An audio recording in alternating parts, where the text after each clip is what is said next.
Assalamualaikum warahmatullahi wabarakatuh. Selamat pagi anak-anak. Untuk materi hari ini kita akan melanjutkan materi dari yang kemarin. Untuk yang kemarin kita sudah membahas tentang Bryophyta dan Pteridophyta. Untuk hari ini kita akan melanjutkan tentang Spermatophyta. Spermatophyta merupakan tumbuhan yang menggunakan biji sebagai alat perkembangbiakannya. Spermatophyta memiliki karakteristik secara umum. Yang pertama, alat perkembangbiakan generatifnya berupa biji, sehingga disebut sebagai tumbuhan Choromophyta berbiji. Karena dia Choromophyta berbiji, artinya sudah memiliki akar, batang, dan daun sejati. Nah, kalau sudah memiliki akar, batang, dan daun sejati, berarti memiliki berkas pembuluh seperti xilem dan flum. Kemudian, biji yang dihasilkan itu dari organ bunga, sehingga tumbuhan berbiji sering disebut tumbuhan berbunga atau Anthophyta. Berdasarkan letak bakal bijinya, Spermatophyta dibagi menjadi dua. Yang pertama itu ada Gymnosperme atau tumbuhan biji terbuka, dan ada Angiosperme atau tumbuhan biji tertutup. Untuk pertemuan kali ini kita akan membahas tentang Gymnosperme atau tumbuhan biji terbuka. Karakteristik dari Gymnosperme ini yang pertama, bijinya terbuka karena bijinya tersebut tidak dibungkus oleh daun buah. Kemudian yang kedua, alat reproduksinya berupa strobilus. Strobilus ini merupakan alat perkembangbiakan pada tumbuhan Gymnosperme, di mana strobilusnya ini membentuk sebuah bauan kerucut. Nah, strobilusnya ini terbagi menjadi dua, yaitu strobilus jantan dan strobilus betina.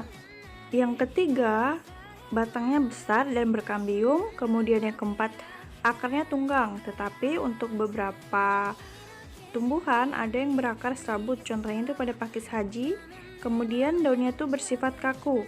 Nah, umumnya itu berbentuk jarum seperti sisik, tetapi untuk Gymnospermae tertentu memiliki bentuk daun tipis dan melebar, contohnya itu pada melinjo.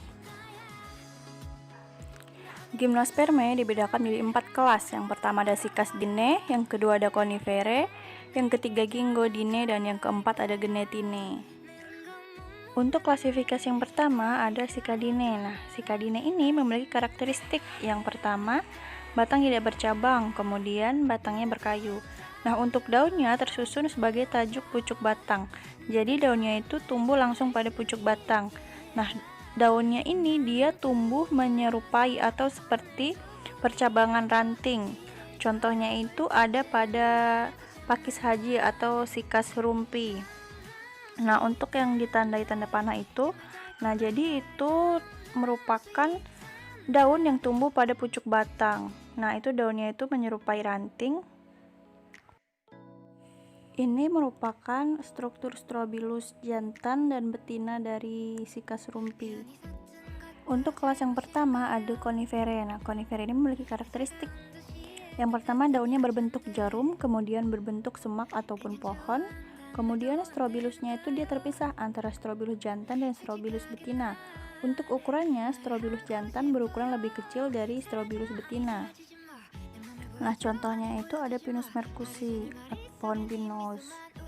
Nah, untuk strobilus jantan dia ukurannya lebih kecil dari strobilus betina.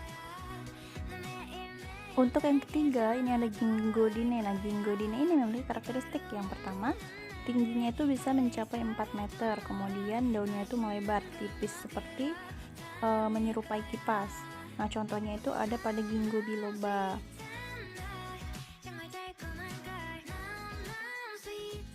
Nah, ini ada strobilus jantan dan strobilus betina dari Ginkgo biloba. Untuk yang selanjutnya yaitu ada Genethinae. Nah, Genethinae ini daunnya itu berhadapan atau melingkar, kemudian batangnya berkayu. Contohnya pada Genetum genemon atau tanaman melinjo.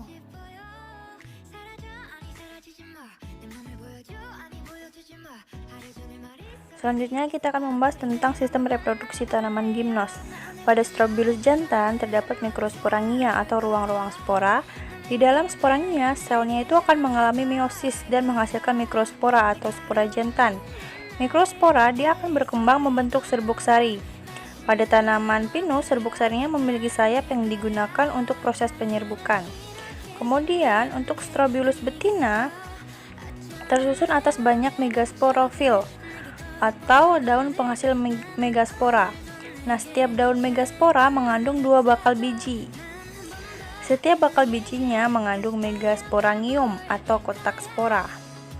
Sel dalam megasporangium akan mengalami pembelahan meiosis yang menghasilkan megaspora atau spora betina. Inti megaspora akan mengalami mitosis membentuk sel telur. Penyerbukan gimnosperme terjadi jika serbuk sari menempel pada lubang bakal biji. Nah, serbuk sarinya tersebut akan terperangkap oleh cairan yang terdapat pada bakal biji. Nah, jika cairannya itu menguap, serbuk sarinya itu akan masuk ke dalam bakal biji dan terjadilah pembuahan. Nah, berikut merupakan sistem reproduksi dari gimnosperme. Nah, untuk skema hidup tumbuhan gimnos akan ditampilkan. Nah, ini merupakan skema dari sistem reproduksi dari tanaman gimnosperme. Selain secara generatif, tumbuhan gimnosperme juga dapat berkembang biak dengan cara vegetatif, yaitu contohnya pada tanaman pakis haji dan tanaman pinus. Untuk tanaman pinus berkembang biak secara vegetatif dengan cara membentuk tunas akar. Kemudian untuk pakis haji yaitu dengan membentuk tunas yang disebut dengan bulbil. Kemudian ada peranan gimnosperme. Yang pertama itu dijadikan sebagai tanaman hias, contohnya pada sikas rumpi atau pakis haji. Kemudian sebagai bahan makanan, contohnya itu Genetum genemon atau melinjo. Kemudian sebagai bahan baku damar, contohnya pada Agathis alba atau damar.